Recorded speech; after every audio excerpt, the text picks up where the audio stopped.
Let me tell you. I'm going to tell you a short story. It becomes a point where you start seeing yourself and the environment that you're in. And all of us have this voice on the right side of us to remind us, like, you shouldn't be here. You really shouldn't be here. And then you're looking around. I went to this event, and alhamdulillah, I was with it was Dave Chappelle. It was Wesley Snipes. We was there. It was Abdullah Chappelle, was his brother. I was at this event, and we had good intentions. I mean, youngsters. We wanted to talk to, Prince Faisal was there with the Hollywood Studios, and I wrote this script, and I wanted to talk to him about doing some Muslim halal movies. That's what I wanted to do, and he had the money, and I wanted to talk to him, say, give it the money.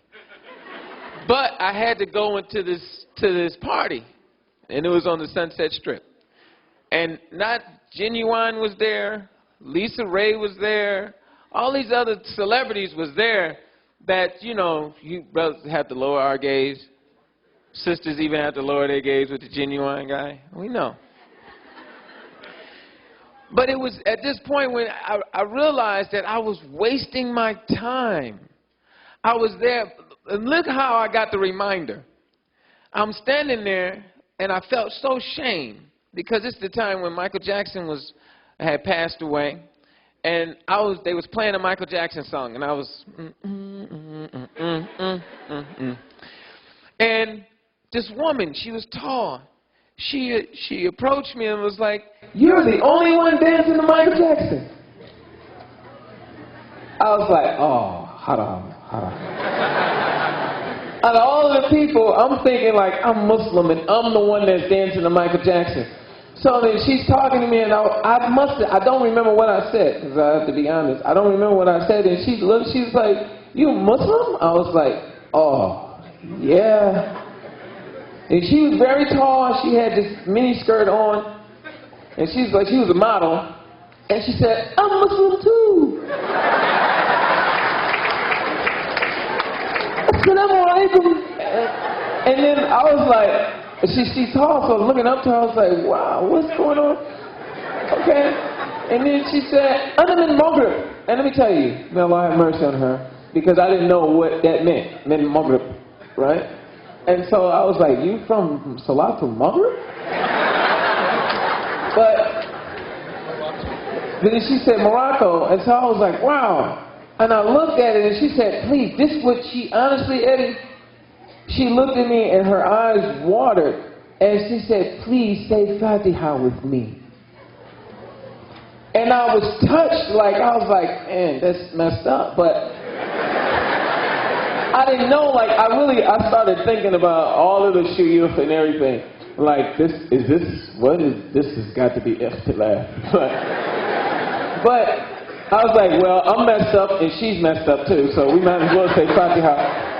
So I said Fatiha, and then she was like, "I want to know what a masjid is and everything." And I said, wow, what if that was me? I walked away from her, and this lady was talking to me, and this guy was black, and he was looking, and then she took me to introduce me to him, and this guy, he was the manager in charge of Erykah Badu and everything. And he was like, "You want a drink? I'm going to offer you a drink. It's real. It's an honor." When I turned the drink down, I was dishonoring him. It was like, I said, no, I don't drink. And everybody just... So I was like, and he was like, "Oh." And then the other lady was like, "No, he's Muslim." And then he was like, "Oh, you Muslim? I'm Muslim too. So I'm like, "I'm about the captain." And he pulled out his Allah chain as if it was his badge. To be like, bam. And he started talking to me in Arabic. And I was like, "أنا أتكلم عربية شوية. أنا ليس أفهم." I don't understand. And the point that it got to me, I started looking around. I said, "You know what? A'udhu billah. There's a bunch of Muslims in here. And look at how we look. And I don't look no better.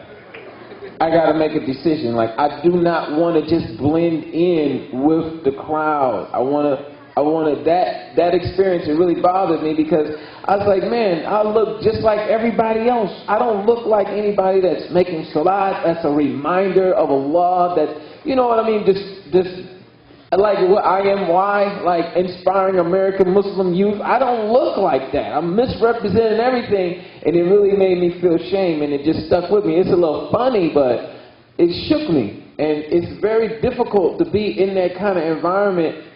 I mean, I've done some films. I don't even tell Muslims which film that I've done, because I'd be like, oh, I would be like, I'm shamed.